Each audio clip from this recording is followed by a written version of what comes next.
ఇవాళ మనం భయపడిపోవచ్చు, కానీ భయపెడుతున్నది శివుడే, అభయం ఇచ్చేది శివుడే అని తెలుసుకుంటే రెండు శివమే చేస్తాయి. శివం అంటే శాంతము శుభాన్ని కలిగిస్తాయి. ఇక్కడ ఇది నేర్చుకోగలిగితే ప్రపంచంలో ప్రతి చోట స్వామి ఘోరాఘోర రూపాలతో ఉన్నాడని తెలుసుకుని నమస్కరిస్తూ ఉంటే, అన్ని చోట్ల శివుడే ఉన్నాడనే జ్ఞానం మనకుంటే అన్ని చోట్ల నుంచి శివుడు రక్షిస్తాడు.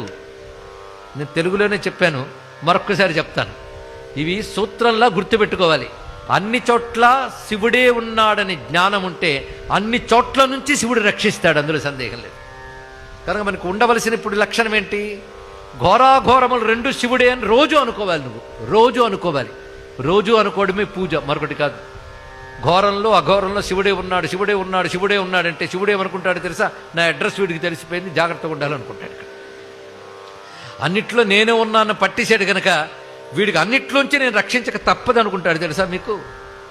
అలా అనుకున్నాడు కనుక ప్రహ్లాదుణ్ణి నిప్పులో తోసేసినా లేచొచ్చేసాడు, నీటిలో పడేసినా తేలి వచ్చేసాడు. ఎందుకంటే అన్ని చోట్ల భగవంతుడు ఉన్నాడు అనుకున్నాడు. ఏమంటే మీరు శివకథ చెప్తూ విష్ణువులోకి వెళ్ళిపోయారు అనుకోవద్దు, రెండూ ఒకటే. ఇది చెప్తున్నది తత్వం, ఇప్పుడు చెప్తున్నది జ్ఞానం. కనుక ఎప్పుడు ఇది గుర్తుపెట్టుకోవాలి, ఘోరాఘోర జ్ఞానం. ఘోరం అఘోరం శివం, ఈ మూడు కలిపి రుద్ర, అతడే రుద్రుడు అని మనం నమస్కారం చేసుకుంటున్నాం. అందుకే ఇలా చూస్తే ప్రపంచంలో ఆయన తప్ప మరొకడు లేడు, అంతా ఆయనే.